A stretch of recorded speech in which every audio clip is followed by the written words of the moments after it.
ఇక్కడున్న 14,400 మందిలో నాకు కావాల్సింది ఆ ఒక్క కూలి.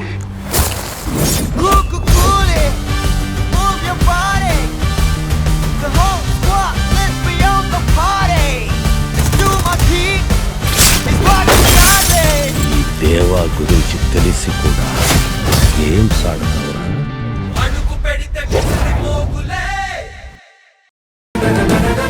తప్పు చేశాడని దొరబాబుని నిలదీస్తున్నావేంటి? నువ్వు చేసిందేమైనా కరెక్టా? నా మెడలో తాళి కట్టిన దొరబాబుని నువ్వు పెళ్లి చేసుకోవాలనుకోవటం న్యాయమా? హే, ఏంటే నోరు లేస్తుంది నీకు? ఉన్న నిజం మాట్లాడుతున్నాను. దేవుడు నా వైపున్నాడు కాబట్టే పెళ్లిలో దొరబాబు చేత నా తల మీద జీలకర్ర బెల్లం పెట్టించాడు. దొరబాబు చేత నీ మెల్లో 2 ముళ్ళు వేయించాడు. నీ నోటితోనే ఇక్కడే ఉండు అనేలా చేశాడు.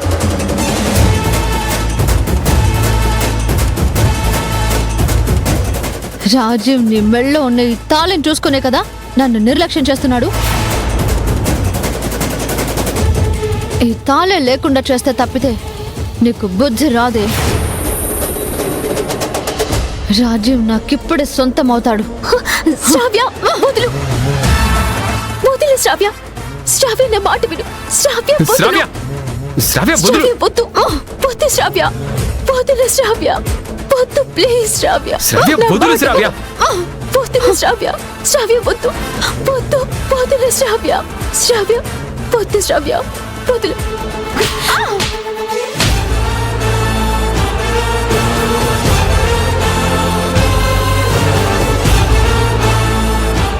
నన్నే కొడతావే?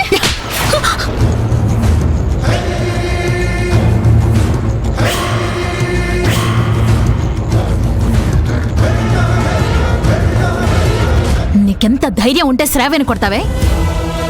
శ్రావ్య నా తాళి లాగటానికి ప్రయత్నం చేసింది అత్తయ్య.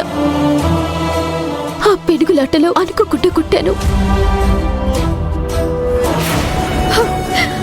అత్తయ్య, రాజీవ్ నన్ను చీట్ చేశాడు అత్తయ్య. ఏంటి? రాజీవ్ నిన్ను చీట్ చేయడం ఏంటి? ఏం మాట్లాడుతున్నావు? రాజీవ్ అసలు నా మెళ్ళో 3 ముళ్ళు వేయలేదు, 2 ముళ్ళే వేశాడు అత్తయ్య.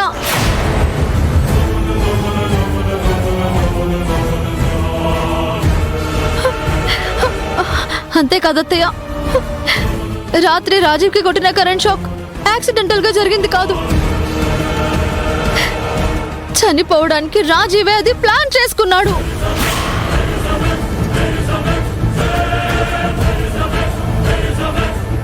వీళ్ళిద్దరూ కలిసి నన్ను అవమానించారు అత్తయ్య.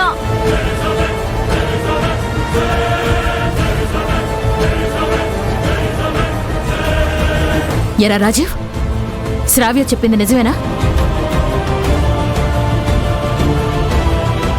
నిన్నేరా అడిగేది, మాట్లాడవేంటి? అవునమ్మా, నాకు శ్రావ్యతో పెళ్లి ఇష్టం లేదని నేనెంత చెప్పినా మీరు వినిపించుకోలేదు. అందుకే నేను 2 ముళ్ళే వేశాను.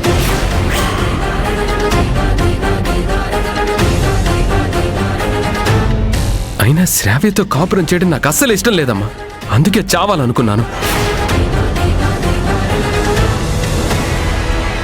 అంటే నా మాట అంటే విలువ లేదారా? నువ్వు శ్రావ్యనే కాదురా, నన్ను కూడా అవమానించావు. పాపం అది బతికేదే నీకోసం రా. మరి జ్యోతి మాత్రం నా కోసం బ్రతకడం లేదమ్మా. అసలు నేను తప్ప తనకెవరున్నారు చెప్పు? అది మీ ఇద్దరికి ఎందుకు అర్థం కావట్లేదమ్మా? నా జీవితంలో సంతోషం అనేదే లేకుండా చేయడానికి నువ్వు ట్రై చేయడం ఏంటమ్మా? అది కూడా శ్రావ్య గురించి. అది నేను అస్సలు డైజెస్ట్ చేసుకోలేకపోతున్నానమ్మా. నాకు కూడా నీ విషయం అసలు డైజెస్ట్ కావడం లేదురా. అసలు నువ్వెందుకురా ఇలా మారిపోయావు? ఒకప్పుడు నేను చెప్తే ఏదైనా కాదు అనకుండా చేసేవాడివి. ఇప్పుడు నాకే ఎదురు సమాధానం చెప్తున్నావు.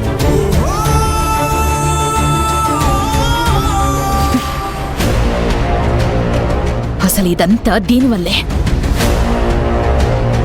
ఇదే నిన్ను దాని మాయలో పడేసుకొని ఆటలాడిస్తోంది. అసలు దీన్ని అమ్మా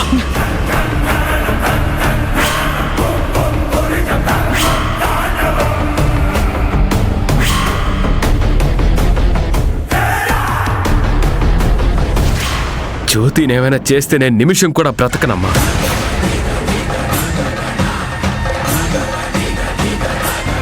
ఇది బెదిరింపు కోసం చెప్తున్న మాట కాదు, ప్రమాణ పూర్తిగా చెప్తున్నాను. రాజీవ్, అలాంటి పని చేయొద్దురా. మరి జ్యోతినేం చేయకండి.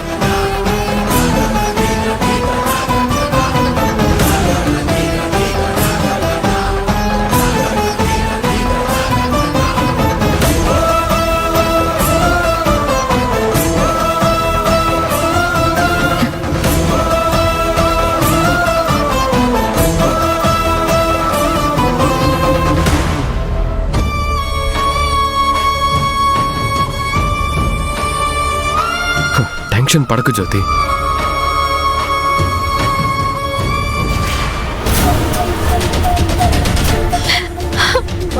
నన్ను మోసం చేశాడు రాజీవ్, నన్ను మళ్ళీ మోసం చేశాడు. అప్పుడేమో ముహూర్తం టైంకి తాళి కట్టకుండా మోసం చేశాడు. ఇప్పుడు 3 ముళ్ళు వేయకుండా 2 ముళ్ళే వేసి మోసం చేశాడు. ఆ జ్యోతి రాజీవ్ కలిసి నా జీవితాన్ని నాశనం చేసేశారు. అసలు నేను ఎందుకు బ్రతకాలి? ఎవరి కోసం బ్రతకాలి?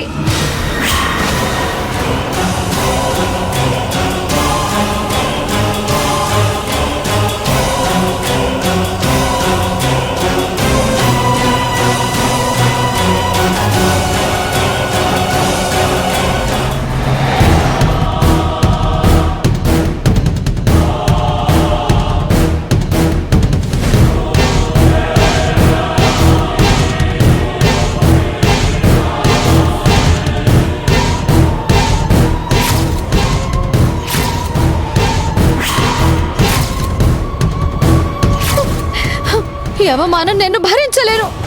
తలెత్తుకొని అస్సలు తిరగలేను. నేను చావడమే కరెక్ట్.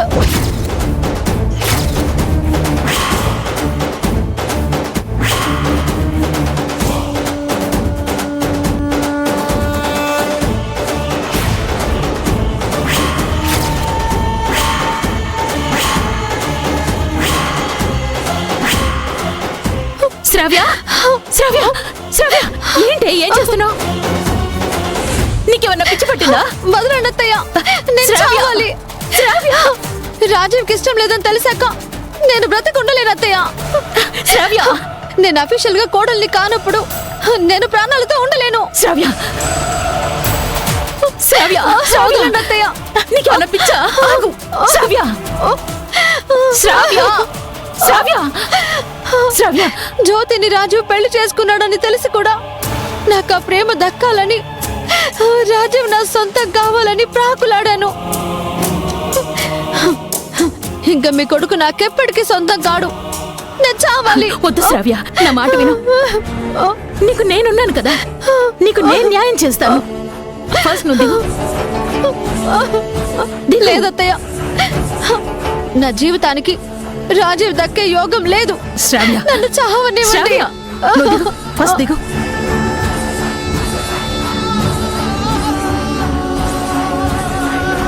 నువ్వు ఇలా రా.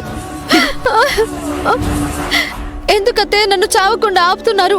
అసలు నేను ఎందుకు బతకాలత్తయ్య? నేను ప్రాణం పెట్టుకున్న రాజీవ్ నన్ను మోసం చేశాడత్తయ్య. ఏడవకు శ్రావ్య,